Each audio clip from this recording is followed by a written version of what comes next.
아프리카 속담 빨리 가려면 혼자 가고 멀리 가려면 함께 가라는 말이 있습니다.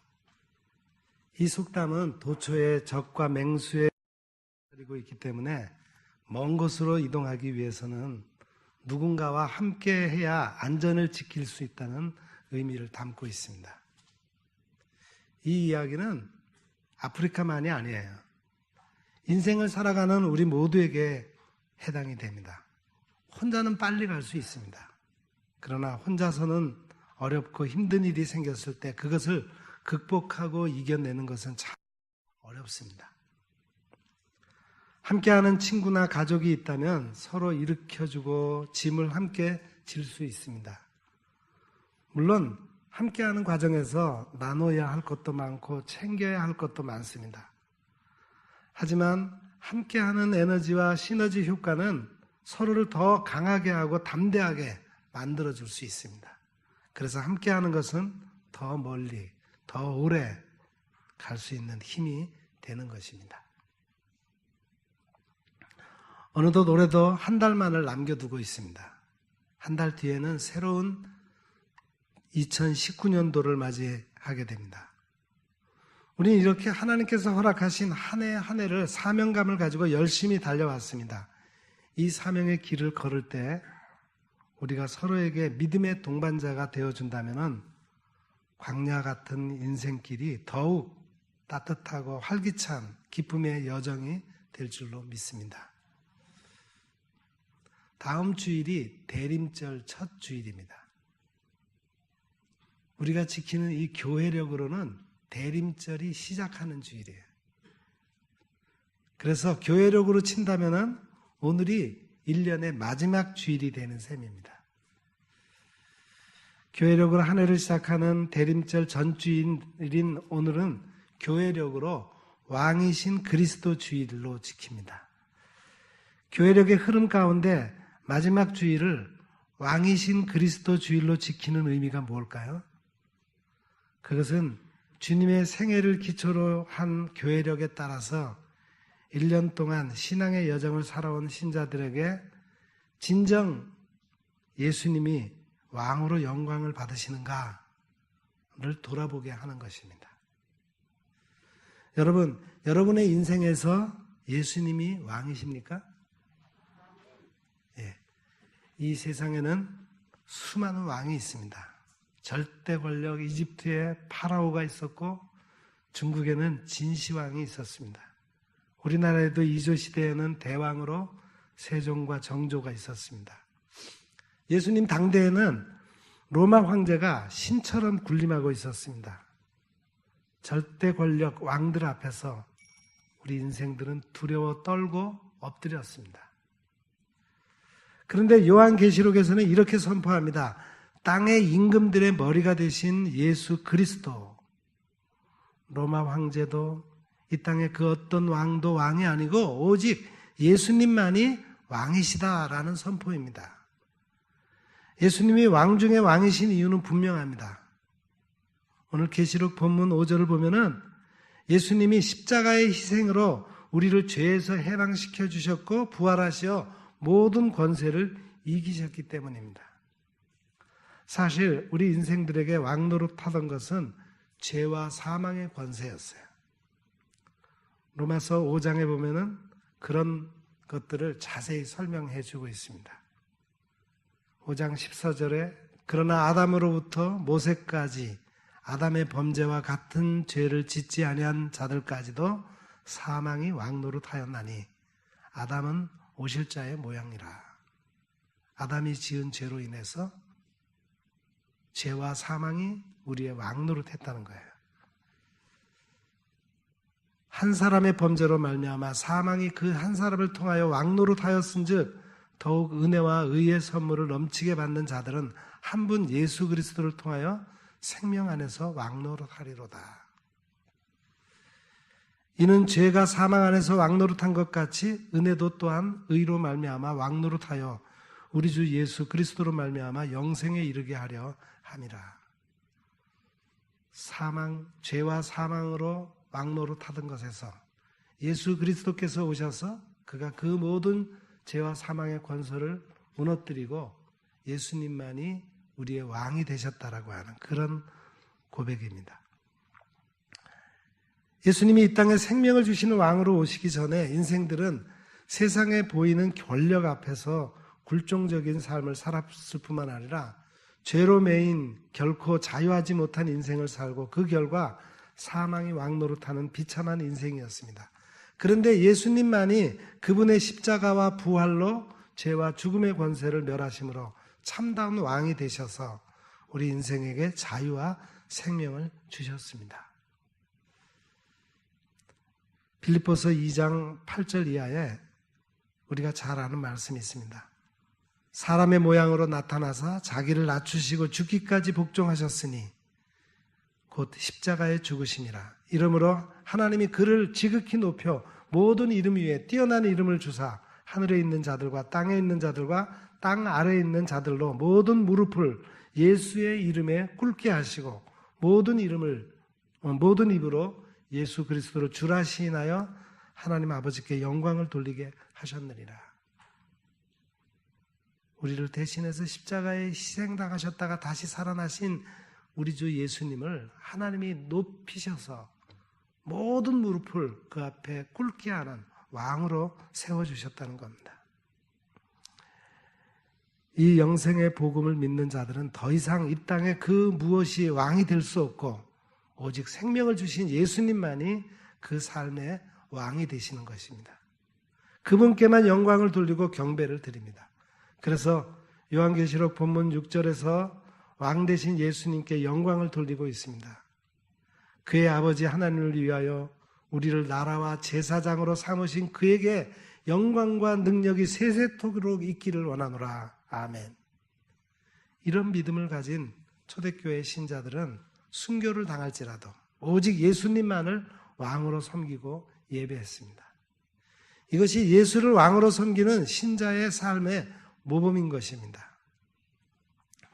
오늘 우리가 함께 읽은 요한복음 본문은 빌라도가 예수님을 신문하는 내용입니다.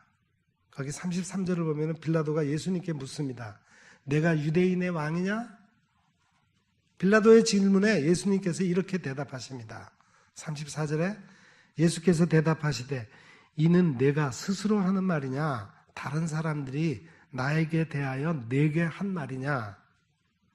빌라도의 질문에 대한 예수님의 대답은 반문이었어요. 다시 묻습니다. 그에게.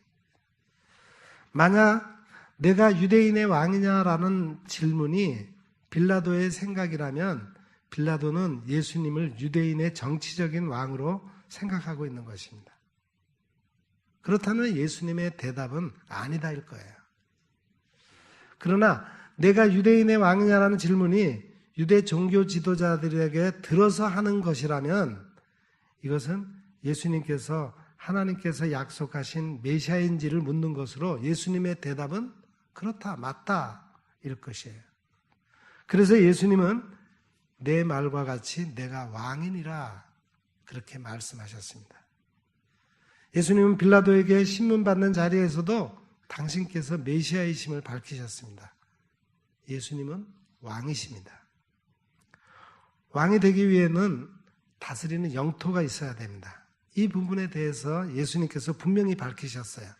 36절에 예수께서 대답하시되 내 나라는 이 세상에 속한 것이 아니라 만일 내 나라가 이 세상에 속한 것이었더라면 내 종들이 싸워 나로 유대인들에게 넘겨지지 않게 하였으리라.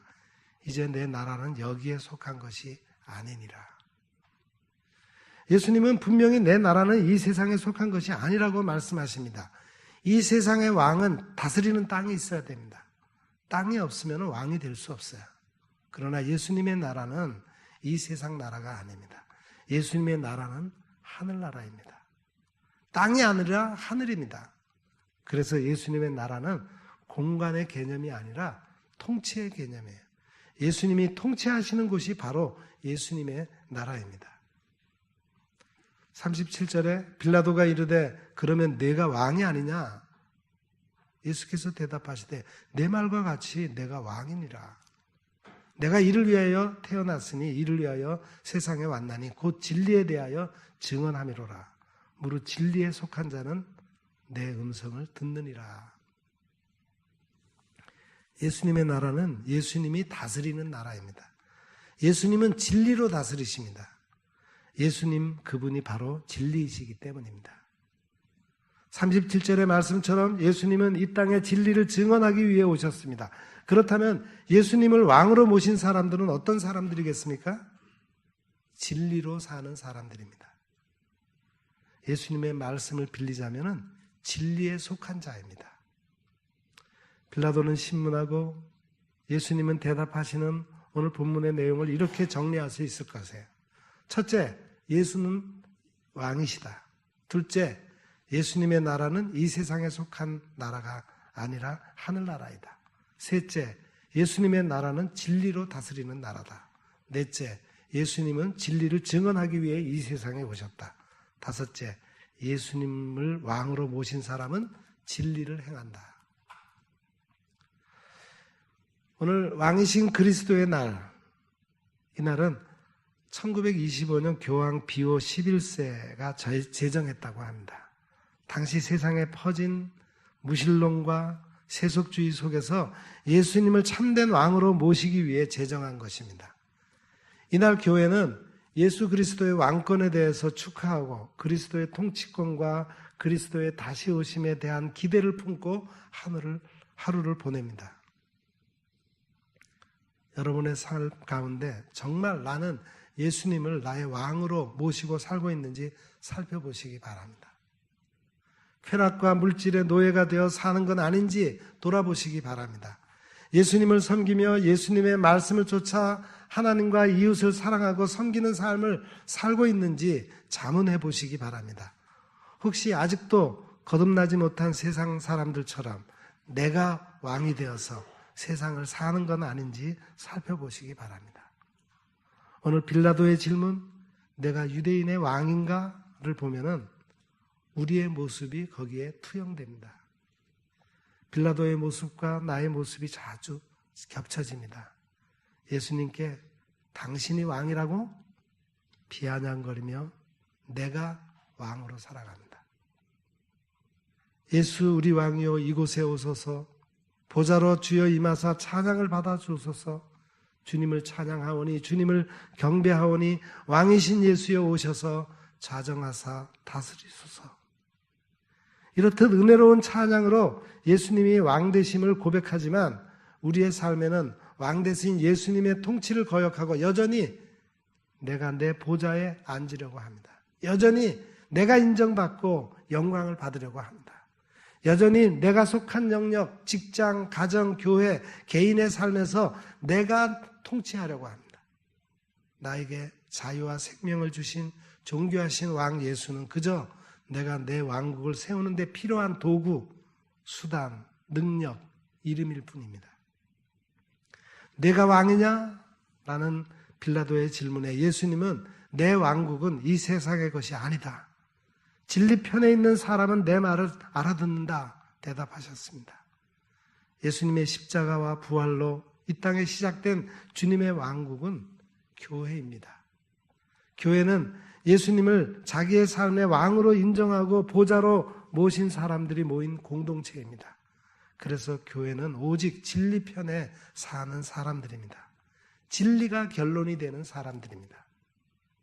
이 세상의 어떤 권력도 죄와 죽음의 권세도 이 시대에 하나님을 거역하는 강력한 만몬의 영도 우리 신자와 교회를 다스리지 못합니다. 오직 왕이신 예수님만이 교회의 주인이고 진리되는 그분의 말씀이 우리 신자의 삶의 기준이 되는 겁니다. 이렇게 왕이신 예수님을 모시는 사람들에게는 그분의 권세와 능력이 부어집니다. 여전히 죄와 죽음의 권세가 준동하는 이 땅이지만 교회는 왕같은 제사장으로 이 세상을 변화시키는 능력 있는 삶을 살게 됩니다. 교회력으로 마지막 주일인 오늘 하나님은 우리에게 물으십니다. 예수가 왕인가? 오직 예수만을 경배하는가? 오직 진리가 결론이 되는 삶을 사는가? 왕같은 제사장으로 이 땅을 통치하고 있는가? 이 질문에 아멘이라고 응답하는 그런 우리가 되기를 바랍니다. 혹 아멘으로 답하기에 부족한 지난 1년이었다면 다시 우리에게는 대림절이 시작이 됩니다. 다시 예수님을 왕으로 모시고 사는 영적인 여정이 시작됩니다. 용기를 내어 왕이신 예수님을 모시고 왕같은 제사장의 삶을 시작하십시다.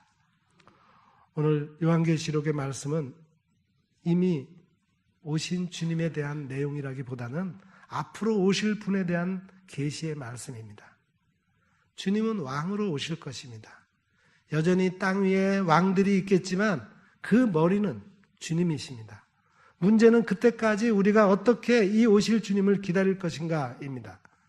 세상의 왕들과 악한 영의 활동이 계속되는 역사 가운데 주님은 이 계시록의 말씀으로 우리에게 희망을 주십니다. 끝나지 않는 드라마가 있습니다. 보통 TV 방송국에서 연속극 드라마는 10여 회, 단막 드라마는 10여 회에서 또 길어야 60회 정도를 방영하는 드라마가 있습니다.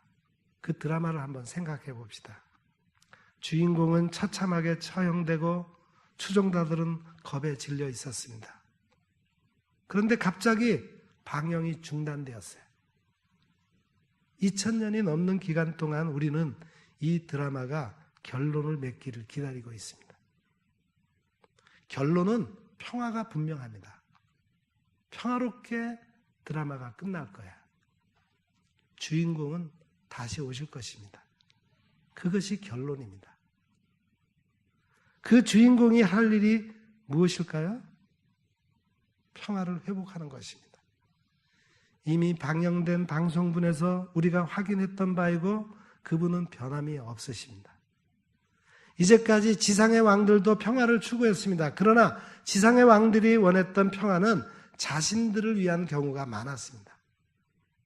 삼위일체 하나님은 우리가 화평을 누리기를 원하십니다. 그래서 사도 요한은 반모섬의 감옥, 그 지리적으로 갇혀있던 공간, 갑갑한 곳에서도 하늘을 볼 수 있었고 미래를 내다볼 수 있었으며 천상의 나팔 소리를 들을 수 있었습니다. 우리는 이제 영혼을 생각해야 됩니다. 지금 보이는 것만 붙잡으면 과거에 머물게 될 뿐이에요. 성부 하나님이 평안을 보증하심을 믿어야 합니다. 예전에도 지금도 앞으로도 영원히 계실 주님이시기 때문에 평화가 그칠 일이 없습니다. 성령 하나님이 평화를 가져오심을 알려야 합니다. 성령님은 우리를 찾아오시는 분이십니다. 우리를 그의 거하실 성전으로 삼으시는 분이십니다. 이것이 우리가 먼저 평안할 수밖에 없는 이유입니다. 성자 하나님이 평화를 위해 증언하심을 감사해야 합니다. 예수님은 거짓이 없으셨던 분이십니다. 계속해서 아버지 하나님을 증언하셨습니다. 우리에게도 좋은 것을 주시기를 원하셨는데 평화는 요한 당시에도 또한 지금에도 우리에게 최고의 선물입니다. 우리는 이 세상의 임금이 한계가 있음을 알아야 됩니다. 온 세상의 임금이 위세가 당당해 보여도 태생적인 한계가 있습니다. 주님은 그 모든 왕들 가운데 왕이십니다. 그분의 심판이 있을 것을 알며 기다려야 됩니다. 주님이 다시 오실 때 사람들이 그분을 보게 될 텐데 예수님을 찌른 자들, 예수님의 대적자들은 애곡하게 될 것입니다. 심판을 두려워해야 합니다. 크리스토퍼 렌이 자신이 설계한 영국 런던의 유명한 성 바울 대성단을 건축할 때 일입니다. 건설 현장에서 일하는 인부 한 명에게 지금 무슨 일을 하고 있느냐고 물었습니다. 첫 번째 인부는 돌을 자르고 있습니다 라고 대답했어요. 같은 질문을 다른 인부들에게도 던졌습니다. 대답하기를 일당 5실링 2펜스를 받는 일을 하고 있죠 라고 말했습니다. 세 번째 질문을 받은 사람이 대답합니다. 크리스토퍼 렌 경이 아름다운 성당을 짓는 일을 돕고 있습니다. 그는 돌더미 너머에서 아름다운 성당을 미리 보고 있었던 것입니다. 교회력의 마지막입니다. 지금에 사로잡혀 산다면 미래를 보지 못하게 될 것입니다. 아직 드라마는 끝이 나지 않았습니다. 최고의 날, 평화가 이 땅에 가득하게 되는 날, 우리 주님의 날을 봐야 할 것입니다. 기도하겠습니다. 하나님, 교회력의 마지막 주일을 보내며 그동안 다스려 주신 은혜에 감사를 드립니다. 십자가와 부활의 능력으로 죽음의 권세를 이기시고 우리에게 구원을 주신 예수님을 찬양하며 경배를 드립니다. 세상의 모든 왕들의 왕이신 예수님의 다스림 안에서만 살아가게 하옵소서. 세상이 아무리 혼란하고 불안정하더라도 왕이신 주님이 다시 오실 날 이루어 주실 평화를 바라보며 소망의 삶을 살게 하옵소서. 예수님의 이름으로 기도합니다. 아멘.